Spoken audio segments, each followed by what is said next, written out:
Sledujete Milošov a Kubov podcast. Čaute všetci a vítajte pri vlastne prvej takej poriadnej epizóde tohto podcastu s názvom Miloš a Kubo. To je novinka. Nie. Milošov a Kubov podcast. Áno, vlastne áno. Tak. Milošov a Kubov podcast. A v dnešnej epizóde sa povenujeme téme sebarozvoju z pohľadu toho, že či to vôbec je treba, či to nie je len úchylka ľudí, čo nemajú nič lepšie na práci. Nie. A všetko okolo toho. A vlastne nebudem ani nejak extra zdržovať. Ja som Jakub, ako z názvu vypovedá. Toto je Miloš. Venujeme sa kadečomu a venujeme sa aj sebarozvoju. Včera sme mali krásny extatik, ktorému sa tiež povenujeme niekedy. Ale asi by som rovno prešiel na tému. Dobre. A ty si mi pre chvíľku vravel, že sa moc nemáš dobre teraz. Tak možno skús to povedať, že jak sa máš? No, mám sa dnes veľmi dobre vlastne. Včerajšok ma nabil úplne, že skvelými pocitmi. Ráno sme išli do prírody, tam mi bolo tiež skvelo. A potom som robil nejaké poriadky doma a nejaká práca, všetko možno stále nebolo dobré a veľmi som sa tešil sem, že ideme nahrávať podcast, že máme tu také fajnové repráky, že si trošku hudbu popočúvam, potom si dáme kruhy. A jak som tu bol, tak ma zavalila taká ťažoba, až na takej fyzickej úrovni. A tu som teraz, no, v tomto pocite. Dobre, lebo ja si myslím, že to tak súvisí trošku s tou témou a to, ako sa máš, aj že to je rôzne prístupy k životu. A asi nie každý má taký život, že má možnosť sa zaoberať hlbšie sám sebou. Jednoducho častokrát, keď nemám čas a mám veľa povinností, tak neriešim, ako sa mám a hovoríme, že idem akoby proti sebe. Že mi je jedno, že jak sa cítim, čo potrebujem, jednoducho idem urobiť robotu, ktorú potrebujem spraviť, alebo sa postarať o deti, alebo čokoľvek. Ale keď ten priestor mám, tak potom sa môžem pozrieť viac na to, že čo sa vo mne deje a môžem sa ako človek posunúť niekde inde. Takže aj toto, že ak ty sa teraz máš, že niečo cítiš, dá sa to ľahko odignorovať a kašľať na to. A to je možno tá otázka presne, že koľko z toho je, že teraz ja riešim každú malú blbosť a koľko z toho je, že to má význam. Že naozaj to zlepšuje kvalitu môjho života, že ma to dlhodobo robí lepším človekom a keď som ja lepší človek, tak potom okolo seba vplývam kvalitnejšie, že ovplyvňujem iných ľudí a proste nemyslím si, že tento svet je taký, že máme tu všetko vyriešené a že nám je všetkým dobre a že je radosť žiť, zvlášť teraz, v tejto dobe. Takže asi máme ešte čo zlepšovať. Jednoznačne. No, takže možno by som chcel iba vedieť, že a ukázať, že ako my to robíme, že keď mi není dobre, čo s tým spraviť? Hej? Čo dáš si pohárik? Zafajčíš si? To sú rôzne spôsoby, čo robiť. Aj to môže byť cesta. No? Za mňa je to v prvom rade o tom vôbec byť schopný sa sami uspýtať, ako sa mám. Vlastne byť v bode v živote, kedy môžem cítiť, že sa nejako mám. Hej, lebo než som sa vydal na túto cestu sebarozvoja, nazvime to tak som častokrát bol v takom móde, kedy iba idem.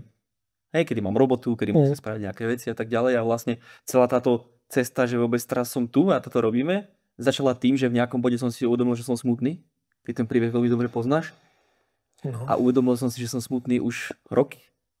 Ale tie roky, čo som bol smutný a dole, som netušil, že sa tak cítim.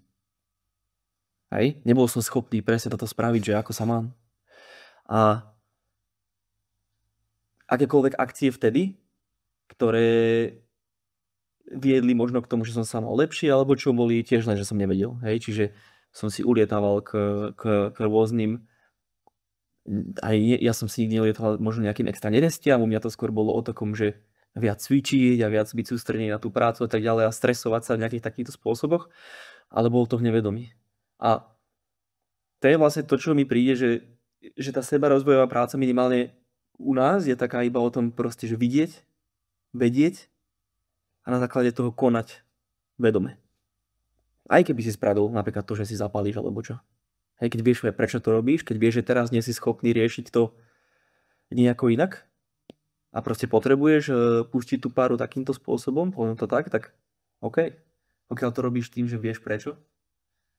Dobre, takže keď sa ťa spýtam teraz, tak čo ti to dalo, že povedzme, povedal si, že teraz možno máš v živote možnosť sa vôbec pýtať sám seba, ako sa máš. Čiže možno niečo uvidíš o sebe, čo normálne, alebo predtým si nevidel, a teraz to vidíš. A teraz k čomu to je dobré prakticky? Dobré to je v tom, že dokážem vidieť, čo sa mi vlastne deje, aké mám potom vnútorné pocity, kam ma keby možno aj niekedy na podvedomej úrovni to ťahá, že ja neviem, že napríklad teraz máš chuť niečo spraviť, ako napríklad sa zapáliť tú cigaretu alebo čo. Ale teraz si tam spravíš tú spojitosť, že prečo sa to deje. Teraz začneš utekať do práce, ale prečo sa to deje. Začneš si vytvárať spojitosti medzi tým, že ako sa chováš, keď ti je dobre, ako sa chováš, keď ti je zle. A zrazu keby získavaš takú istú kontrolu nad tým prežívaním toho života. Nechcem povedať kontrolu nad životom, ale nad tým prežívaním. Asi tak by som to veľmi v jednoduchosti opísal. Takže dá sa povedať, že trochu viac slobody? Jednoznačne. I keď to je ten paradox kontroly a slobody stále. Hej, ale pre mňa je to takisto, že akoby vidím, že mám viac možností. Lebo keď máš tie pocity a nevíš, že ich máš, iba ich buď cítiš, alebo ani ich necítiš. A keď ich necítiš, oni ťa proste k niečomu vedú, či si zapáliť, alebo či hrať sa hry, alebo ísť niekam von. Proste nejakú činnosť máš chuť urobiť a ty nevieš prečo, tak ty si myslíš často, že to chceš urobiť. Ja si to pamätám, že teraz by som si dal toto. Dal by som si nejaké jedlo, alebo nejakú sladkosť, alebo niečo. A ja si myslím, že ja to chcem. Ale to tak nie je. Hej. Vo mne je nejaký pocit, ktorý ja ani neviem, že tam je. A ten pocit ma nakopáva k tomu, aby som niečo urobil. A keď ho vidím a keď viem, že aha, tak sa môžem rozhodnúť. Stále si môžem dať sladkosť alebo ísť niečo urobiť, ale už si to ja vyberiem, lebo viem, prečo sa to deje. Takže toto je asi tiež pre mňa taká vec, čo mi to dáva prakticky. Presne tak. Vlastne iba získavaš tú možnosť voľby. A teraz ty si vyberáš, napríklad teraz mi nejako je a ja si môžem vybrať, že či v tom pocite zostanem, potrebujem ho precítiť, potrebujem tam z nejakého dôvodu byť, alebo či idem s ním niečo spraviť, či z ňou idem výjsť, napríklad ja neviem, meditáciu alebo... No a toto je tiež dobrá vec, že podarilo sa ti to, ale teraz myslím v bežnom živote, nemyslím, že tu teraz sme, dobre, ja tu prídem, vravíš, cítim sa tak, ale teraz si predstav, že máš normálny deň, máš proste, robíš si tréner kondičný, máš klientov, súkromné hodiny, beháš z jedného miesta na druhé, máš chvíľku čas si dať nejaký obed a teraz sa pristíneš, že cítim sa nie dobre, napríklad ťažko. A vieš si ty spomenúť na nejaký prípad, že sa ti to reálne podarilo alebo darí, že aha, a teraz to zmeníš? Akože, keď budem úplne úprimný, tak veľakrát to vidím a nič s tým nespravím. Nie som nejaký príklad dokonalého človeka, ktorý vždy vie presne, čo má spraviť. Hej? Hlavne v tom mojom živote veľakrát sa pristihnem, že si lahnem na tú posteľ a nechám sa ovládať takým tým, že som úplne v prdeli. Aj keď to cítim, aj keď to vidím, nemám vždy akéby silu s tým niečo robiť. A mne osobne veľakrát nemusím ani konkrétny prípad spomínať, že si vždy pomôže ísť do prírody.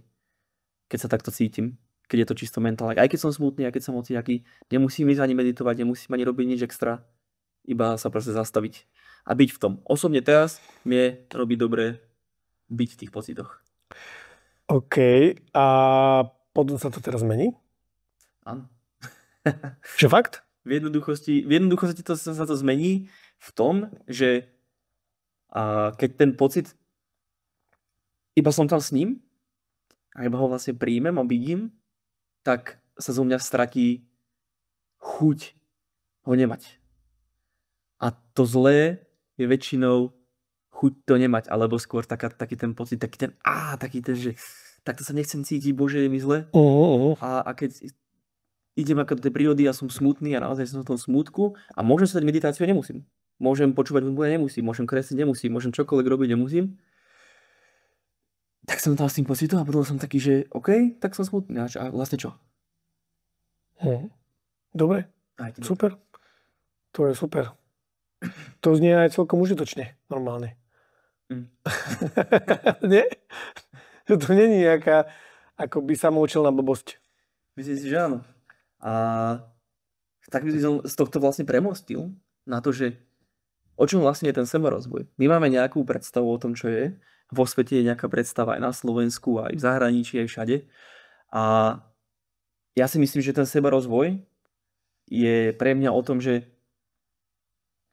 iba keby ideš do seba, iba keby spoznávaš sám seba, spoznávaš možno aj nejaké traumy, možno spoznávaš nejaké vzorce, že prečo si aký si, prečo sa ti dejú veci, aké sa ti dejú, prečo reaguješ vo vzťahu napríklad na niektoré veci, čo spraví partnerka alebo partner nejakým spôsobom. A možno sú tam nejaké vzorce, ktoré ti neslúžia, tak ich dokážeš pustiť. Možno sú nejaké veci, ktoré potrebuješ získať. A ten sebarozvoj pre mňa nie je o tom, že letíš, ale o tom, že ideš k sebe. A cez to, že ideš k sebe, sa vlastne spájaš so všetkým, čo je naokolo. V takomto meritku si myslím, že ten sebarozvoj nie len, že nepovedal by som, že nutne je treba, lebo každý si môže vybrať byť, kde chce. Veľa ľudí chce byť tam, kde je. Ale je liečivý, je ľahký, je príjemný, posúva ťa, otvára ti vlastne možnosti. A problém nastáva vtedy, keď sa v tom ľudia stratia. A podľa mňa to je to, že keď ten sebarozvoj začne byť aj zvonku, keď sa na to iní ľudia pozerajú taký ostrý, by som povedal, keď až toxicky niekedy. To ľudí začne jednoducho ovládať a začnú šíriť rôzne mantry a hovoriť, že teraz vedia, čo majú robiť v živote, ako to vlastne je. Niekedy to sa zvrtne až do všelijakých iba čisto abstraktných konceptov a namiesto toho, aby sa ten človek uvoľňoval, tak si iba nabaluje viac a viac veci. A vlastne vyplňa niečo niečím iným. A namiesto toho, aby to boli drogy, namiesto toho, aby to boli cigarety, porno, hocičo, je to proste technika, sebarozvoja. Tak, hej. Ja to vlastne tiež tak vidím, že je to ako keď máš ľudí, ktorí sa bavia o trénovaní. Hej, ty si proste tréner a nekonečné diskusie o tom, ktorá metóda je najlepšia a výskumy a prístupy a vlastne my sa môžeme stratiť v hocičom, v teóriách, ale podstatné je, čo ty robíš každý deň a ako ty vyzeráš, keď si tam. Tak za mňa aj ten sebarozvoj je, že pokiaľ ty ho nedávaš do takých malých každodenných vecí, fakt, že detailov, blbosti, to ani nie sú veľké veci. Že meditoval som a niečo som tam zažil. To je zbytočná blbosť. V tomto kontexte, hej. Samozrejme, že to má význam, ale ide o to, že ako sa každý deň ráno budím, ako každý deň ráno komunikujem s tými ľuďmi, čo ich vidím v kuse, hej, s kamošmi, s partnerom, ako pôsobím na ľudí v mojom okolí a čo možno sa deje so mnou, keď sa nahnevám, keď mám nejakú krízu. A o tomto to je, že ty to, keď to dávaš do toho života, praktikuješ to, tak zrazu je to už iné. Hej? Keď sa o tom iba bavíš a chodíš na seminári a učíš sa a máš to vlastne iba v hlave, že to je iba teória, tak ty môžeš ísť vlastne, začneš si niekde na leveli 0 a za krátku dobu sa môžeš dostať na level 20. Ísť, bomby. Ale ako náhle to chceš akože praktikovať v malých veciach, tak zistíš, že ty budeš dlho na leveli 1. Lebo to ide strašne, to je vlastne, ono je to akože dosť ťažké to akože reálne robiť. Ako dosť ťažké, hej. A jedna vec je, v tom sebarozvoji je to seba poznanie, že rozumieš, čo sa s tebou deje. Hej, to je to, čo si hovoril ty. Že ako sa cítim a viem vlastne, čo cítim, viem, prečo robím veci. A potom druhá vec je, že niekedy niektoré situácie, že dobre, už teraz viem, čo mi je a ako sa cítim, ale čo s tým. A že ako keby je dobré mať nejaké možno techniky. Techniky, to znie až tak komplikovane trošku. Proste tak to sa kopie do lopty, keď chceš akože kopať, hrať futbal, keď chceš si na záhradke kopať zemiačky, tak takto. A keď, ja neviem, na teba žena začne vrieskať a ty zmrzneš celý a nič necítiš a si KO, tak takto sa to robí, aby si z toho vyšiel von. A tým pádom, aby si mohol niečo robiť a nebyť jak trd zamrznutý iba. A ak to dokážeš dávať do reálneho života, každodenného a používať to, tak potom to má zmysel. Inak je to len to, čo si hovoril ty.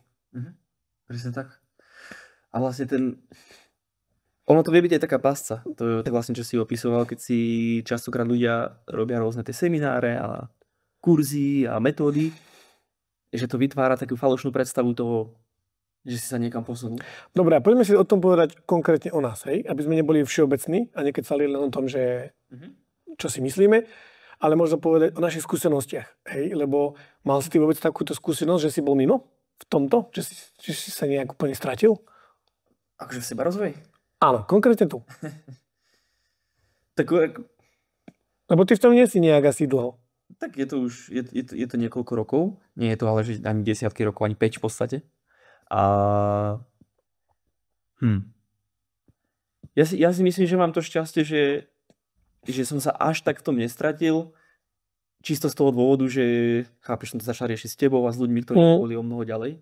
Čiže ten prístup bol môj vždy taký v kľude, taký easy. Ja som ani sa do ničoho neponáhľal, ty sám vieš. Hej. A vždy som bol otvorený, takže ako ja som sa ničomu vlastne nebránil, ale do ničoho som ani tak nehúpol a ja som našťastie v tomto zmysle človek, ktorý si nejak extra nebere externe veci. Ja si na všetko tak pomaličky prichádzam svojimi štýlmi a počúvam, bavím sa s ľuďmi. Ale určite aj napriek tomu proste nespočetkrát som počul niečo a mal som pocit, že ty koko, že teraz už viem, ako to bude. Hej? A mal som tam tie procesy takej, jak by Maroš Vago povedal, že pýchy. Veľakrát takej, že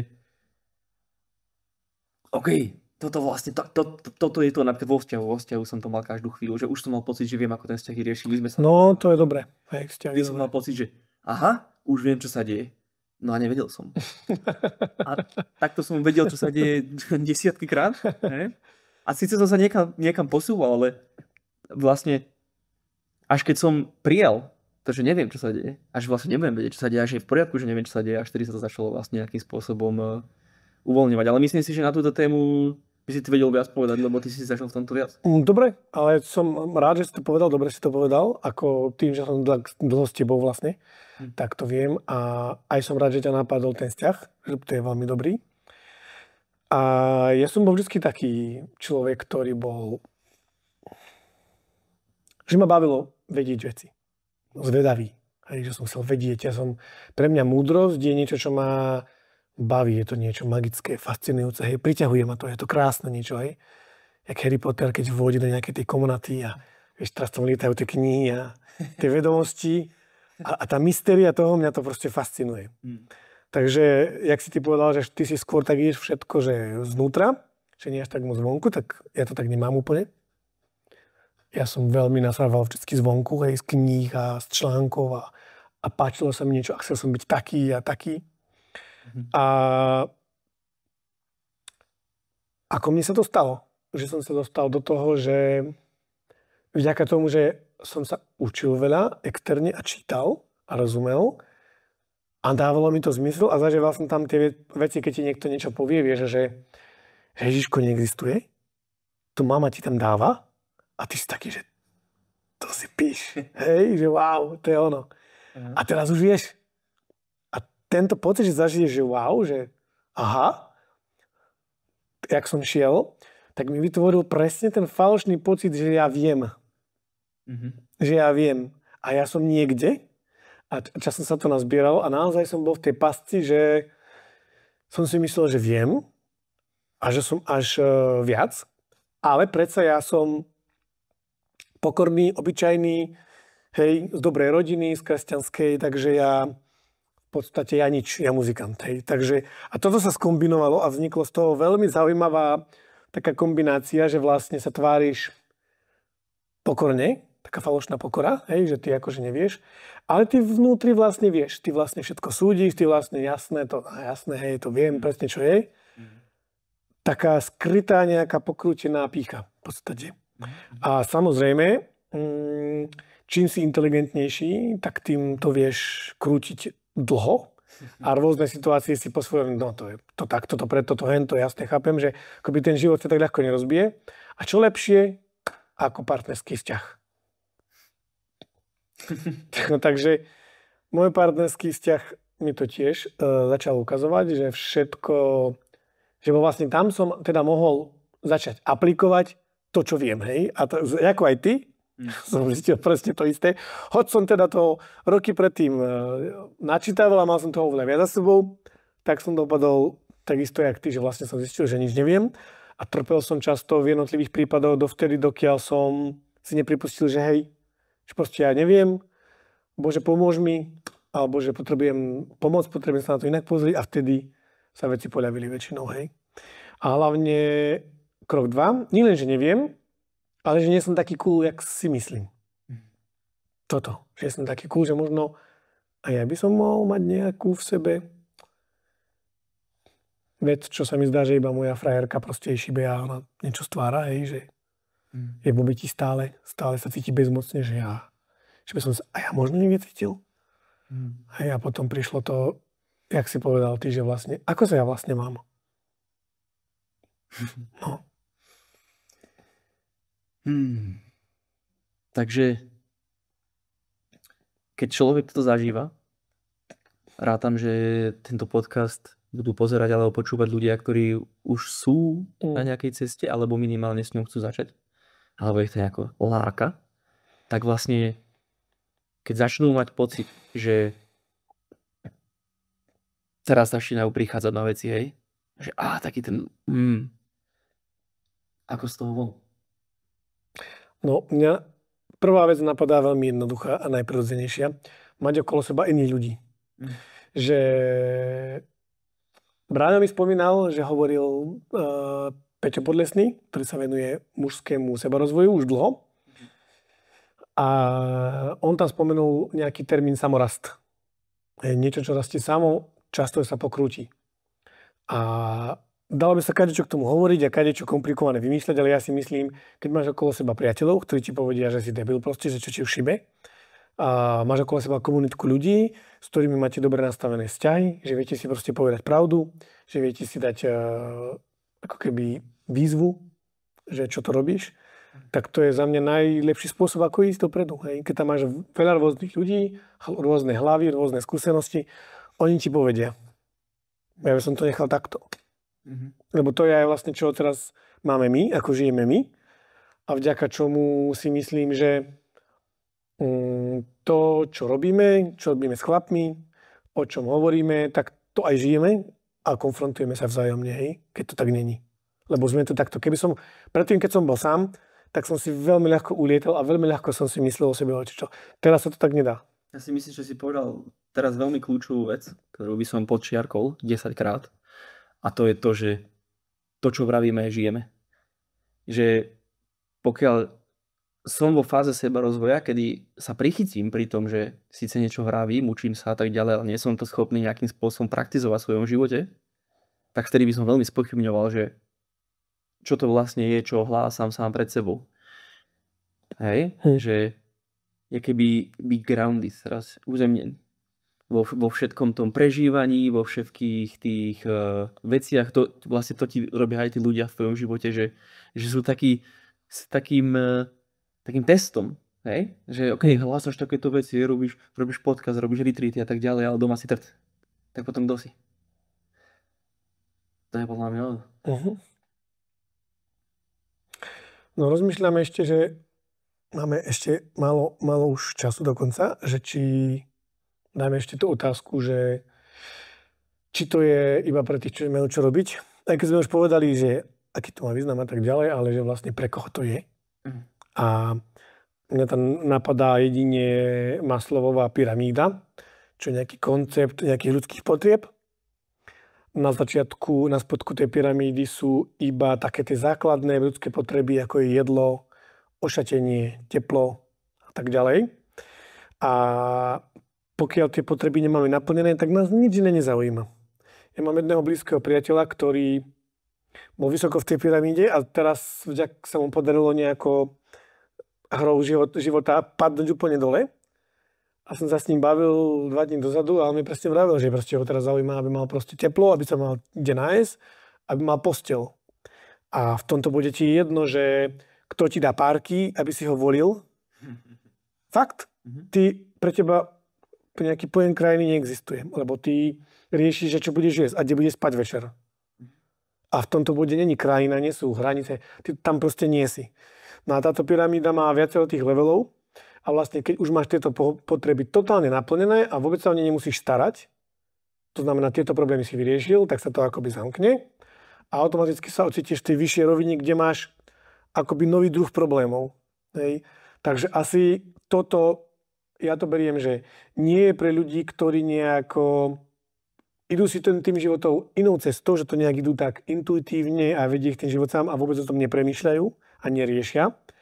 A samozrejme, ani to nie je pre ľudí, ktorí sú ešte v tých leveloch, kde riešia tie základné veci. Hej, potom tam je nejaký level, že riešiš bezpečie, pocit, že niekam patríš a tak ďalej. Potom tam je level, je nejaká ako keby láska, vzťahy a až potom je nejaká, že sebarealizácia a sebaaktualizácia. Hej. Takže asi, neviem, či ty máš na 30 sekúnd k tomu, čo povedať. Podľa mňa je to pre každého, kto si to môže dovoliť, ako si ty povedal, a chce jednoducho žiť život naplno, ale nebojí sa toho, že to môže aj boleť. By som to povedal. Pekne. A to je všetko. Takže ďakujeme vám za pozornosť, priatelia, a tešíme sa na ďalšie časti. Čaute.